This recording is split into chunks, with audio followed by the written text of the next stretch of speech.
Yeah, it's good to see everybody. My name is Stephen Griner. I'm a certified financial planner with Morgan Keegan here in Jackson. I co-sponsored this event monthly with Ben.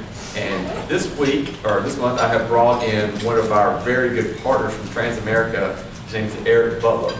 And Transamerica is a mutual fund company, and they have an absolutely fabulous mutual fund product that I have actually been using since 2003. So this is not, a lot of times when people give you a presentation, they're like, this is something new, look at this. This isn't something new. This is something that I've been using for almost 10 years. Has worked fabulously well for the last 10 years. Relative, the market has not been great for the last 10 years, but it's a very good product.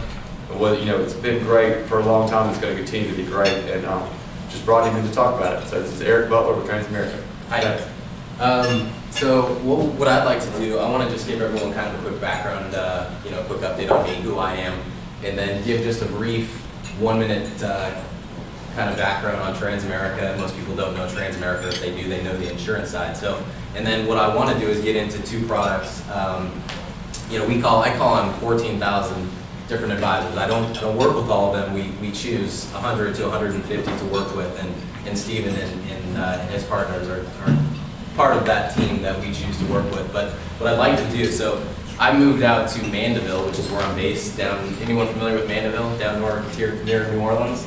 So I moved there from Denver, and the common response I hear is, "Wow, what a culture shock!" Going down there. And I think the biggest thing was the humidity. Getting used to the humidity coming from a mile high. But what's interesting is my daughter has really bad eczema, and within 2 weeks of moving to Louisiana, she was cleared up. So it's kind of better food though, right? Yeah, better food. So I think that I didn't put on too much weight the first year. I've been there about a year, but we're getting there. So my wife always kids about it. But so Transamerica was established in 1906 by an Italian banker in San Francisco. Everybody's seen the San Francisco pyramid.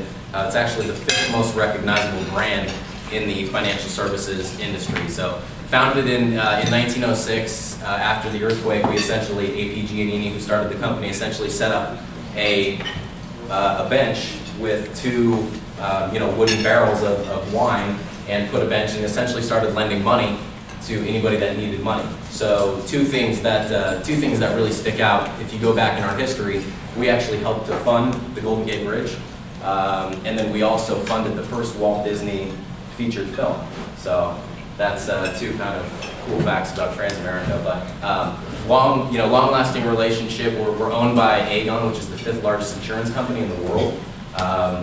We don't have any of these issues with debt, European debt crisis, and all this other nonsense. So good, strong company. We will continue to do so going forward. But what I'd like to do is cover one thing specifically here. We have an asset allocation model that is managed by Morningstar. Anybody here heard of Morningstar?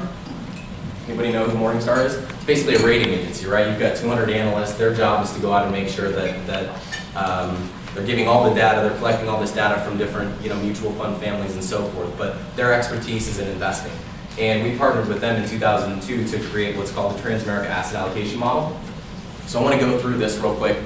This is just a brief kind of intro to our asset allocation models, and then we'll just kind of get into the weeds. But there are two different kinds of investors, right? You've got long-term investors or strategic investors that don't mind staying in the market, and they can ride out some of the volatility, right? We see headlines on a weekly, daily basis. Last year we had tornadoes and earthquakes in Japan, all things that affect your investment portfolios here domestically, whether we like it or not. All these things affect us. So you've got that strategic investor, and then on one side you've got somebody that maybe likes to be a little bit more active, right? Take advantage of some momentum in the market. Maybe it's going to help you to sleep at night knowing that your portfolio is allocated more towards bonds than equities, and so on and so forth. So the two things, I'll cover another fund briefly, but the focus of this is going to be asset allocation.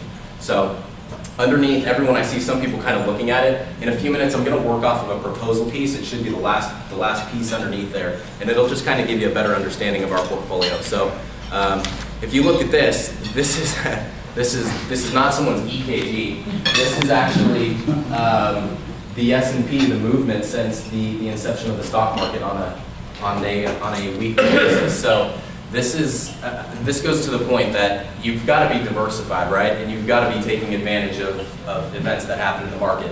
And this is just to give you kind of a snapshot. And there are things that, I mean, there's a lot of chaos going on in the market, but there are ways that we can kind of combat that. So you talk about investing, right? There's these different cycles of investing. You've got your confidence, you've got that kind of euphoric feeling once the market goes up, things start to drop, you get nervous, and typically what happens, you'll see outflows of 106,000. The goal of investing obviously is to buy low and sell high, right? That doesn't happen. The inverse happens all the time because our emotions kind of follow this chart here. So you see mutual fund flows. You know, once the market goes down, people feel defeated. They want to pull their money out, which is absolutely the wrong thing that we're taught. So you see here, riskiest time to invest, and this is the best opportunity to make money when the market is down. So this goes back to this long-term, buy and hold. This is from 1990 to 2009, and our philosophy at Transamerica is time in the market. We want to spend time in the market. We don't want to be bouncing around, right? It doesn't do anyone any good. What this piece shows is if you were invested from that 1990 to 2009 period, that's 5,044 trading days in the market. If you participated in all those trading days, your return is 8.2%. Look at, as we start to miss some of the best days in the market, look how drastic that performance becomes, right? I mean, you start all the way down here, you miss the best 50 days in the market, which that's not hard to do. If you sit in cash or money market for, a few weeks out of every year, next thing you know, you're down 3.5. That's a big difference. There's a big divergence between 8.2 and being down 3.5. So, and I'm not going to go through, this is 42 slides, I promise I'm not going to go through every single slide. I didn't, if you want to go to sleep, there's other ways we can do it other than listen to me talk about, 42 slides. But again, going back, there's always things happening in the market, right? You've always got things going on, wars and, there are just things all the time happening that, again, affect your portfolio.